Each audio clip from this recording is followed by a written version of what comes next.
This is Stephen Zucker. And Juliana Krynick.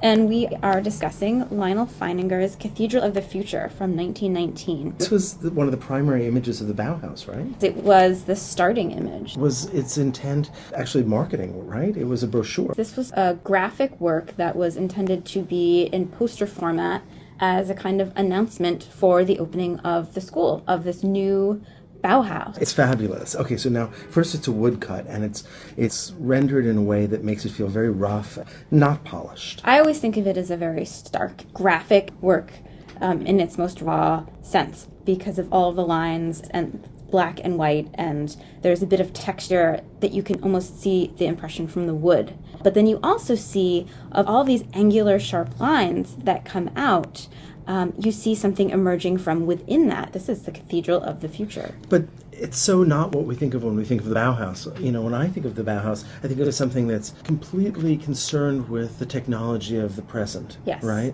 And concerned with, to some extent, craft, not concerned with the religious. But in fact, early on, the Bauhaus was actually concerned, maybe not with the religious, but with the spiritual. Definitely the spiritual. This definitely has a sense that you're looking at something otherworldly. But don't forget, of course, this is a German school. So the sense of the spiritual and the cathedral, they're all kind of connected, and art making is part of that.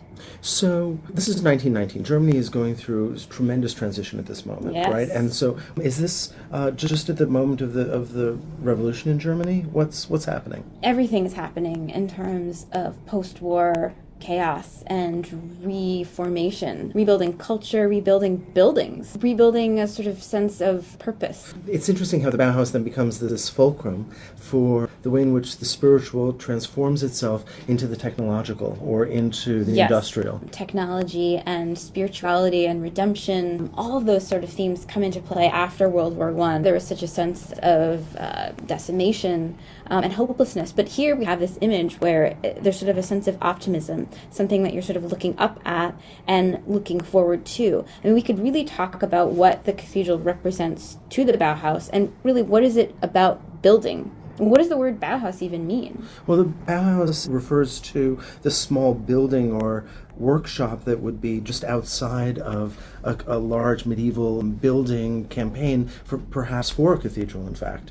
So you have actually the shop where the masons are doing their work outside, and it is a place, I think, as it was originally understood by Gropius, the artists would come together where there would be a unity of arts, so that all of the crafts were, in a sense, working in unison to the betterment of that culture, the betterment of that society. You know, we should talk about who Gropius was. Okay, so Gropius was an architect. Right. And was the first director, really the founder of the Bauhaus. And so that's why we see that architecture is featured so prominently. If you look at his diagram of the curriculum of the Bauhaus, right, architecture is in the center, and it is really positioned as the summation of all of the arts. Because it's perceived in having elements of all of art making. You have design, right, you have craftsmanship, color, you have form, you have space, all of these different dimensionalities, everything that's featured within architecture. So this may actually answer a question for me, because one of the things that I was thinking about when I was looking at this print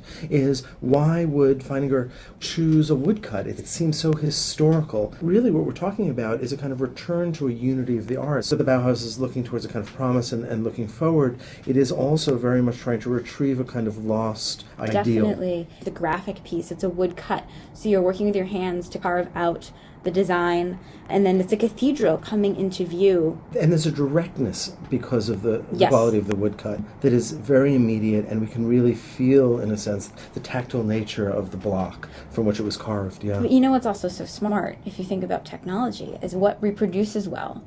A woodcut is meant for reproduction. So this is sort of looking forward to technological reproduction, where they're looking to advertise. It's a marketing device. What's going to work best in order to show everybody what their new school is about and what kind of ideology they're trying to promote. It's interesting, and that notion of the technological, of promise, and in a sense of exploration, is also, I think, referred to in the crystalline quality. Yes. You know, if you look at the kind of expressionist architecture that's being produced at this time in Germany, when actually there was an economic crisis and very little money, much of it was paper architecture, that is to say, really fanciful designs, but very often looking to this notion of the crystal light, the future, as expressed through a series of sort of the drama and play of contrasting light and shadow. And I think we see that clearly rendered here. These themes resonate throughout the time period of the Bauhaus, which is 1919 to 1933.